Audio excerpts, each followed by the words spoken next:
മക്കാബായ 8-ാം അധ്യായം 1 മുതൽ 36 വരെയുള്ള വാക്യങ്ങൾ. മക്കാബായ വിപ്ലവം. മക്കാബേയൂസ് എന്ന് കൂടി വിളിക്കപ്പെടുന്ന യൂദാസ് തന്റെ സ്നേഹിതന്മാരോടുകൂടി ആരും അറിയാതെ ഗ്രാമങ്ങളിൽ പ്രവേശിച്ച ചർച്ചക്കാരെയും യഹൂദ വിശ്വാസത്തിൽ തുറന്നു പോയവനെയും വിളിച്ചുകൂട്ടി. 1000-ഓളം പേരുടെ ഒരു സൈന്യം ഉണ്ടാക്കി. എല്ലാവരും പീഡിപ്പിക്കപ്പെടുന്ന ജനത്തെ കടാക്ഷിക്കണമെന്നും അധർമ്മികൾ നശിതമാക്കിയ ദേവാലയത്തിന്റെ മേൽ കരുണ കാണിക്കണമെന്നും അവർ കർത്താവിനോട് പ്രാർത്ഥിച്ചു. നശിച്ച് നിലംപതിക്കാറായിരിക്കുന്ന നഗരത്തോട് ദേവതോളിൽ നിന്ന് കർത്താവിലേക്കിരുന്ന രക്തത്തിന്റെ നിരവധി ശ്രദ്ധിക്കണമെന്നും നിഷ്കളങ്കമായ പൈതങ്ങളുടെ ക്രൂരവധവും അവിടുത്തെ നാമത്തിനെതിരായ ദൂഷണവും അനുസ്മരിക്കണമെന്നും തിന്മയോടുള്ള അവിടുത്തെ വിദ്വേഷം തെളിയിക്കണമെന്നും അവർ തുടർന്ന് പ്രാർത്ഥിച്ചു. മക്കാബേയൂസ് സൈന്യം ശേഖരിച്ചതോടെ വിജാതിയർക്ക് അജന്യനായി കഴിഞ്ഞു. കാരണം പട്ടാളി പോലും കരുണയായി മാറിയിരുന്നു.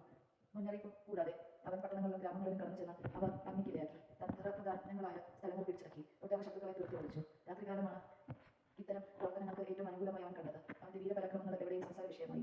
നിക്കാനോറിന്റെ മേൽ വിജയം. യൂദാസ് മേൽക്കുമേൽ ശക്തി പ്രാപിച്ചു മുന്നേറുന്നത് മനസ്സിലാക്കിയ ഫിലിപ്പ് രാജപക്ഷത്തേക്ക് സഹായം അഭ്യർത്ഥിച്ചുകൊണ്ട് ദക്ഷിണ സിറിയയുടെയും ഫെനീഷ്യയുടെയും ഭരണാധിപനായ ടോളമിക്ക് കത്തെഴുതി.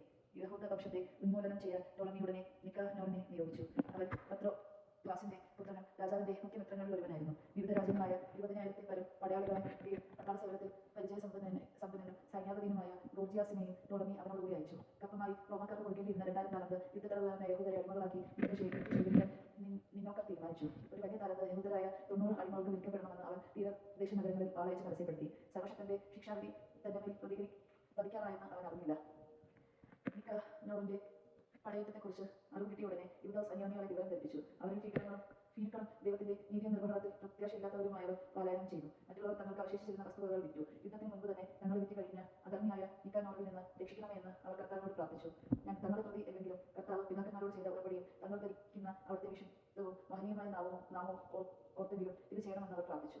മക്കാബേയൂസ് 6000-ഓളം വരുന്ന തന്റെ സൈന്യത്തെ വിളിച്ചുകൂട്ടി ശത്രുക്കളെ ഭയപ്പെടുകയോ തങ്ങൾക്കെതിരെ ദുർദ്ദേശത്തോടെ വരുന്ന വിജാതിയരുടെ സൈന്യബാഹുല്യം കണ്ടു പരിഭ്രമിക്കുകയോ ചെയ്യരുതെന്ന് വിജാതിയ വിശുദ്ധ സ്ഥലത്തെ കഠിനമായി അവഹേളിച്ചതും നിർമ്മിതമായ മതത്തെ പീഡിപ്പിച്ചതും തങ്ങളുടെ പരമ്പരാഗതമായ ആചാരം അനുഷ്ഠാനങ്ങളെ തകിടം മറിച്ചതും ഓർത്തുകൊണ്ട് ധൈര്യപൂർവ്വം പോരാടണമെന്ന് അവരെ ഉപദേശിച്ചു. അവൻ വീണ്ടും പറഞ്ഞു, അവർ ആയുധത്തിലും സാഹസ കൃത്യങ്ങളിലും ആശ്രയിക്കുന്നു. നമുക്കെതിരെ വരുന്ന ശത്രുക്കളെയും ലോകം മുഴുവനെ തന്നെയും അങ്കുലീചലനം കൊണ്ട് തറപറ്റിക്കാൻ കഴിയുന്ന സർവശക്തനായ ദൈവത്തിലാണ് നമ്മുടെ പ്രത്യാശ. ദൈവം തങ്ങളുടെ പൂർവികരെ തുണച്ച സന്ദർഭങ്ങളെയും യൂദാസ് പരാമർശിച്ചു. സെനാകെരീബിന്റെ കാലത്ത് ശത്രുക്കൾ 1,80,000 പേർ കൊല്ലപ്പെട്ടു. ബാബിലോണിൽ വെച്ച് ഗലാത്യരുമായുണ്ടായ യുദ്ധത്തിൽ മക്കാദോനിയരുടെ 4,000 പേരുൾപ്പെടെ 8,000 പേരടങ്ങുന്ന യഹൂദ സൈന്യം അണിനിരുന്നു. മക്കാദോനിയക്കെതിരെ ആക്രമണം ശക്തമായപ്പോൾ ഉന്നതത്തിൽ നിന്ന് ലഭിച്ച സഹായത്താൽ അവർ 1,80,000 പേരെ വധിച്ചു. ധാരാളം വെള്ളം മുതൽ കരസ്ഥമാക്കി. യൂദാസിന്റെ വാക്കുകൾ സൈന്യത്തിന് ധൈര്യം പകർന്നു. തങ്ങളുടെ നിയമത്തിനും രാജ്യത്തിനും വേണ്ടി മരിക്കാൻ അവർ സന്നദ്ധരായി. അവർ സൈന്യത്തെ 4 ഗണമായി തിരിച്ചു. 1,600 പേർ അടങ്ങുന്ന ഓരോ ഗണത്തിന്റെ 1,800 പേർ അടങ്ങുന്ന ഓരോ ഗണത്തിനും ചുമതല തന്റെ സഹോദരന്മാരായ ഷിമയോൻ, ജോസഫ്, ജോനാഥാൻ എന്നിവരെ ഏൽപ്പിച്ചു. വിശുദ്ധ ഗ്രന്ഥം ഉച്ചത്തിൽ വായിക്കാൻ ഏലിയാസിനെയും നിയമിച്ചു. സഹായം ദൈവത്തിൽ നിന്ന് എന്ന അടയാള വാക്കും നൽകി. അതിനുശേഷം അവൻ തന്നെ ആദ്യ ഗണത്തെയും നയിച്ചുകൊണ്ട് നിക്കാനോറിനോട് പൊരുതി. സർവശക്തന്റെ സഹായത്തോടെ അവർ ശത്രുക്കളിൽ 9,000-ലധികം പേരെ കൊന്നൊടുക്കി. നിക്കാനോറിന്റെ പടയാളികളിൽ ഒട്ടേറെ പേരെ മുറിവേൽപ്പിക്കുകയും അഹങ്കപ്പെടുത്തുകയും ചെയ്തു.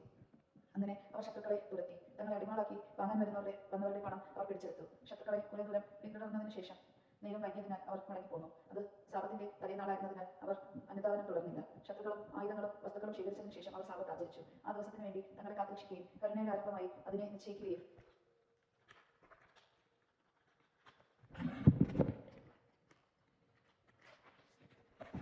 ചെയ്ത കർത്താവിന് അവർ കൃതജ്ഞതയും സ്തുതിയും അർപ്പിച്ചു. സാബത്ത് കഴിഞ്ഞപ്പോൾ മുതലിൽ ഒരു ഭാഗം വീട് നിങ്ങൾക്ക് വിധേയരായവർക്കും വിധവകൾക്കും അനാഥർക്കും അവർ നൽകി. ബാക്കി തങ്ങൾക്കും തങ്ങളുടെ മക്കൾക്കുമായി വിഭജിച്ചെടുത്തു. അനന്തരം അവർ പൊതുപ്രാർത്ഥന നടത്തി. കൃപാലുവായ കർത്താവ് തന്റെ ദാസരോട് പൂർണ്ണമായി അനുയോജ്യപ്പെടണമെന്ന് യാചിച്ചു. അവർ തിമയോസിന്റെയും ബക്കിദാസിന്റെയും സേനകളോടുള്ള സംഘടനകളിൽ 20,000-ലധികം പേരെ കൊല്ലുകയും ചില ഉയർന്ന ശക്തി മൃഗങ്ങൾ പിടിച്ചടക്കുകയും ചെയ്തു. വളരെയധികം കൊള്ള മുതൽ കൈവശപ്പെടുത്തി പീഡനങ്ങളേറ്റവർക്കും അനാഥർക്കും വിധവകൾക്കും വൃദ്ധർക്കും തങ്ങളുടെ തുല്യമായ ഓഹരി നൽകി. ശത്രുവിന്റെ ആയുധങ്ങൾ ശേഖരിച്ച് തന്ത്രപ്രധാനമായ സ്ഥാനങ്ങളിൽ സൂക്ഷിക്കുകയും ബാക്കിയുള്ള കൊള്ള മുതൽ ജെറുസലേമിലേക്ക് കൊണ്ടുപോവുകയും ചെയ്തു. തിമോത്തിയോസിന്റെ സേനാനായകനെ അവർ വധിച്ചു. അവർ അതിനീചനും യഹൂദരെ വളരെയധികം പീഡിപ്പിച്ചവനുമാണ്. വിശുദ്ധ കവാടങ്ങൾക്ക് തീവച്ച ും മറ്റു ചിലരും ചെറിയൊരു വീടിനുള്ളിൽ അഭയം പ്രാപിച്ചിരിക്കുകയായിരുന്നു. അവർ യഹൂദർ തങ്ങളുടെ പിതാക്കന്മാരുടെ നഗരത്തിൽ വിജയോത്സവം ആഘോഷിക്കുന്നവരുടെ അഗ്നിക്കിരയാക്കി. അവർക്ക് തങ്ങളുടെ അധർമ്മത്തിന് തക്ക പ്രതിഫലം കിട്ടി. അവിശ്വസ്തനായ നിക്കോ യഹൂദരെ വാങ്ങാൻ 1000 വണിക്കുകളെ വരുത്തിയിരുന്നു. എന്നാൽ താൻ പുച്ഛിച്ചു തള്ളിയ യഹൂദർ തന്നെ കർത്താവിന്റെ സഹായത്താൽ അവനെ പരാജിതനാക്കി.